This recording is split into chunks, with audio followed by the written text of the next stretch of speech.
Hello all and welcome to a brand new Parry's Pickup. Thanks very much for joining us today. So what have we got on today's episode, you may very well ask? Well, today I'm going to start with something totally different that we've never actually covered in a Parry's Pickups before. And that is a ZX Spectrum game. Now, I'll give you guys a little bit of a backstory on my history with the ZX Spectrum. My uncle had one when I was growing up, so occasionally I'd go over there and I'd play some of his games. My favourite being Attic Attack. Absolutely loved that game. And then, yeah, I didn't really play Spectrum for a very long time, to be honest. Until I decided, many years down the line, I'd get a Spectrum of my own to, get that nostalgia kick from playing those games I used to play with my uncle when I was a kid. So I bought a ZX Spectrum Plus 2, the Amstrad model of the Spectrum with a built-in tape deck, 128K Spectrum this is. And this was a fair few years ago now, and initially I played through a lot of those games, and some worked, some didn't work, some of the games I got. It's a very odd way to play games of Spectrum, because now we're used to games loading instantly. Of course, Spectrum games, you have to give them just a little bit of time. They make a horrible noise. There really isn't a lot of advantage this day and age to playing on ZX Spectrum other than the nostalgia kick. And I remember the Spectrum not from the time when it was probably most popular, but from the time when I was growing up as a little kid. And for me it does have a certain nostalgia, so I do see the appeal in booting up a Spectrum game and faffing around with it a little bit, which is exactly what I did with Fantasy World Dizzy. Now, we have featured Dizzy recently on Blast Process. If you may remember, Neil did an unboxing video not so long ago for Mystery World Dizzy, and then another game that was also developed by the Oliver Twins, and that was Dream World Pogie, I think it's called. This is, I think, the third Dizzy game. Dizzy is an acquired taste, first of all.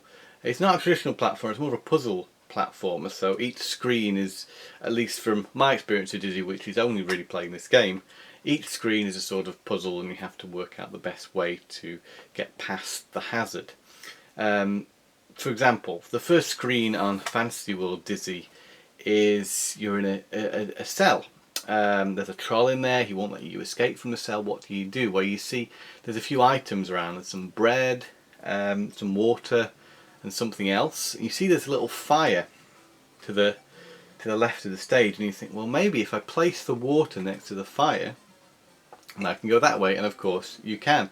Then you have the obstacle of a rat. Well, how do I get past the rat? Well, if I place the bread next to the rat, then what happens is the rat takes the bread away, and then leaving you to be able to go past the obstacle. Other obstacles, I'm not sure how to get past yet. I really probably should refer to some sort of walkthrough for this game, but it's not always black and white as to how you negotiate the game's obstacles. Now, my joystick wasn't working very well for this, so I ended up using the keyboard, which isn't the most innovative way to play Fantasy World Dizzy, but if you have an appropriate controller that makes it easier, I would suggest that. Anyway, it boasts incredible playability, and I do see the appeal of the Dizzy games, so I will have to come back to this one again soon. Another fun fact, back when I purchased my own Spectrum, I actually did purchase this game with it, and I ended up purchasing it again recently because I'd forgotten I owned it. Isn't that funny? So this is actually a bit of a nicer condition version, nicer case, and and the inserts and everything's a lot nicer with this one. But that does mean I have two copies of Fantasy World Dizzy, and of all the Dizzy games, I chose to rebuy the only one I already had. Aren't I clever? So moving on to something else a little bit different. It's a Japanese import. This one is Tetris with Cardcaptor Sakura, and I'm a bit of a Tetris fan, so I've been trying to pick up every kind of interesting version of Tetris I can find, and this is I think this fits the bill. This is a licensed Tetris game. It's authentic. It features characters from the anime and I assume manga, Cardcaptor Sakura, by Clamp. And it's an interesting variation on Tetris because it isn't just straightforward Tetris, first of all. The story mode is sort of like a puzzle Tetris mode. You have to get so many lines in order to uncover an image on the left hand side of the screen, basically to capture the particular card that is covered up. So once you get a line, you can cover a little bit more of it and a bit more of it, and once you've got the allotted number of lines, you uncover the character on the card and you move on to the next stage. It also includes something a little bit different for Tetris. Occasionally the blocks contain a gem within them. The gems do special things, and these will come into play most notably in the multiplayer, where they do crazy things. I tell you, these gems can cause the whole Tetris playing field to turn upside down. They do some things, I'm not even sure what they're doing, but they're really messing the game up for you or your opponent. I was actually chatting with my friend Gareth, who was playing this with last night, and he's not keen on these competitive Tetris games because Tetris is hard enough as it is. Why do you want someone messing up your game when you're trying to, keep up with it? And I totally do understand that. Sometimes maybe the purest version of competitive Tetris is just to compete for the most number of lines within a certain time. But there is something I do find enjoyable about the competitive Tetris with the power-ups and such. This one though, the power-ups do so much and they can be so detrimental to your game that the multiplayer matches don't last very long at all if the other player or you're doing particularly well. So it's a very fast-paced version of Tetris with some interesting power-ups.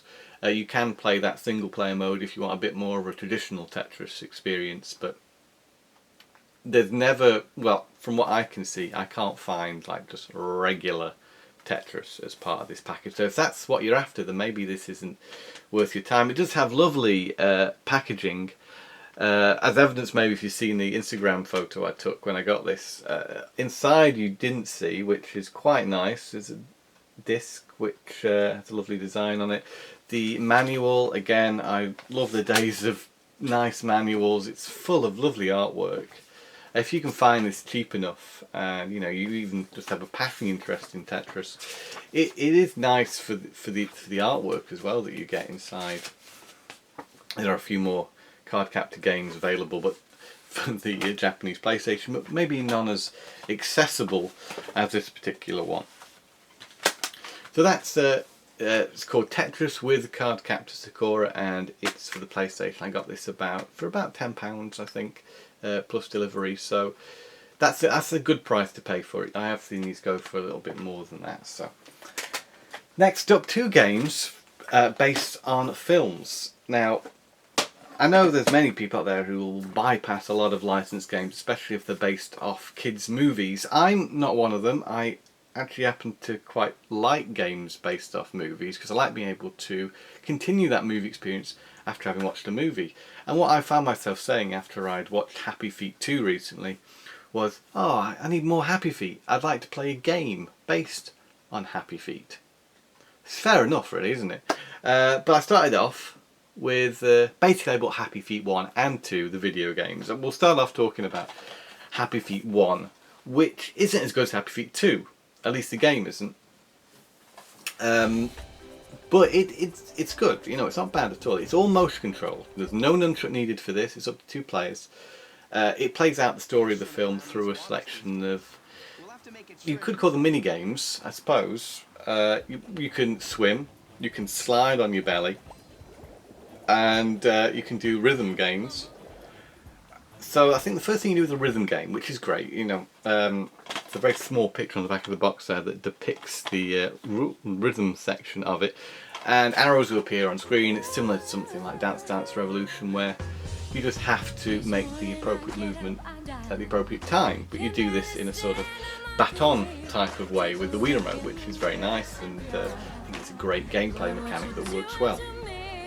Then you've got something like a I don't know if you do the swimming or the sliding first. Maybe the swimming, in that you can move up and down. You hold the Wii remote, I haven't got one on me here, but you can do it like this to kind of go dive deeper or come up to the surface, and then you can tilt it left to right.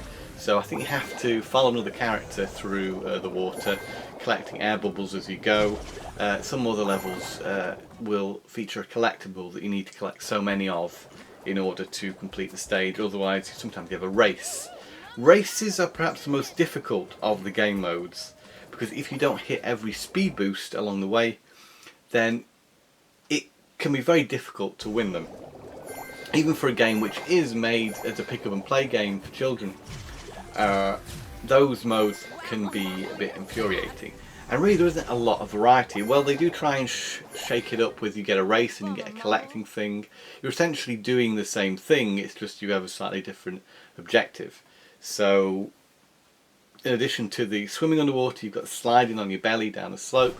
Of course, turn left and right. It controls in a very similar way, other than you can't dive up and down. You can jump, that's possible, and apparently you can do tricks as well, but I didn't manage to do that. And the first couple of times you play these, they're okay, but they do make up the majority of the game. It basically moves between the swimming and the sliding, all motor controlled, occasionally changing up the objective, that'd be chasing, collecting, or winning a race. And I can see this getting tiresome over time. It's not made for long play sessions, basically. You can play it for half an hour, and by the time you've done half an hour of Happy Feet, you're probably done with it for a little while. There's quite a lot of stages to do, which is nice. It might keep kids entertained for a little bit because of the monotony of the gameplay, that I don't know how much this will necessarily hold a kid's attention. It looks nice enough. It's not the nicest looking Wii game. I think Happy Feet 2 does look a lot nicer, which we'll talk about in a moment. But it's, you know, it is good. It looks like the movie. It doesn't look bad, which is absolutely fine. The dancing games are the highlight. I think you can play the multiplayer, but I haven't tried that yet. And unfortunately, during the story mode, the dancing games are what you get the least of. There you go. You start off as a baby Mumble, and then you will eventually turn to adult Mumble, where the game starts getting a little bit more difficult with some of the races and challenges and such. So that's a little bit about Happy Feet. Moving on, you know what's next. It's Happy Feet 2. So this totally is a totally different type of game. This has more in common with the Lego games than something like the original Happy Feet, which is basically mini games. You control Mumble, and the second player can control his mate, Ramon. I couldn't remember his name actually, till I read it on the back of the box, voiced by the late great Robin Williams. I'm not sure if he's providing the voice for Ramon in this game. He might be, and that was the post, by the way, if you heard that. But basically, yeah, you team up with Ramon. In single player, the computer controls Ramon. You can move around with the analog stick, because this is nunchuck and Wii remote. You have to collect musical notes and rescue penguins, basically. So you move around, collect the notes, find the penguins, get to the goal. You've got an attack which is on, I think maybe the left or right D-pad button.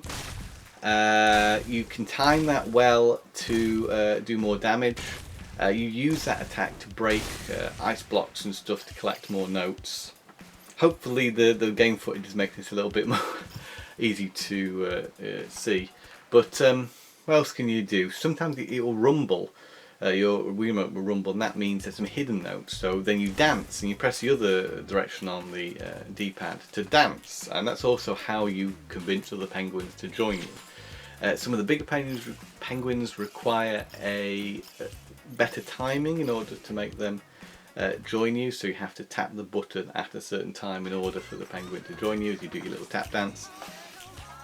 What can I say? There's also some dance. There is some dancing in this. It works in a different way to the original Happy Feet game. Occasionally you're challenged by other characters in order to get notes or free other penguins, and it'll ask you to do sort of a rhythm-based game where you have to time your button presses with the bouncing blob. in similar fashion to those Disney sing-along videos. So it kind of brings all those gameplay elements you expect into a Happy Feet game into what is a more traditional type game. There's a lot of breaking ice blocks, and this is why I make the comparison with the Lego games, because there's a lot of emphasis on collecting, like you collect studs in there, you collect notes in this. What it does really interestingly, I find, is the music, the way the music is implemented into the game is pretty clever. Basically, when you just first select a level, you also select a music track. There's so many that you can select to play along with, so you're never forced to listen to one fixed track for every level. You choose which one you want. And at the beginning, it's just a beat. But as you collect more and more notes, it adds another layer onto the music. Which is really cool, I think, anyway. And then when you've collected so many notes in the main game, you can unlock new songs, and then you build them up in the same way. So it actually helps you to choose different songs every time you play in order to level the songs up in order to get the best music. And it really feels like you're accomplishing something. It's quite unique. Visually, this looks fantastic. I was umming and ahhing whether or not to get the Xbox 360 version of this game, because I just assumed that obviously the graphics would be better. The Wii does an amazing job at delivering some really great graphics that look a lot like the movie. It's more detailed than the original Happy Feet game on Wii. And yeah, it does show that it's an older, a more recent Wii game. It's developed by George Miller's own development company, who I don't think have done very much, and I think they were set up in order to make this game. George Miller being the director of Happy Feet and other films like Mad Max. So yeah, they've done a really great job with this game. It's a fun, family-friendly game. It definitely keeps your interest more than the other game. Even though you could argue that the other games have got more variety, the actual core gameplay to this, I would say, is a little bit more satisfying and maybe a bit more traditional. And I'd say if you really like Happy Feet and you want to play a Happy Feet game, that this would be the one you should go for. And it's also available, as I said, on Xbox. I don't know about PlayStation. Could be. Have to look that one up. That's Happy Feet 2. So I hope you've enjoyed me talking about these games today. I think it's well worth bearing in mind that kids games can be a lot of fun. Personally, I quite like simple games. I quite just like maybe turning my mind off a little bit and playing something which is a little bit more straightforward and not necessarily the most challenging thing ever. So I do like kids games. But it helps as a good kids game, because there are some very bad kids games, and you shouldn't insult children by making really crappy games for them. You should go the extra mile and make games like those Happy Feet games, which can be enjoyed, I think, by any age group. So yeah, that's this action-packed episode of Parry Pickups. Do hope you've enjoyed. I think it's a slightly longer one than usual, because I've waffled somewhat today. But yeah, hope you're enjoying these videos. Let me know if you want to see anything different in them. If there's anything I could be doing better. There you go. So thank you very much for watching, and we'll see you again soon for another Parry's Pickups. Bye for now.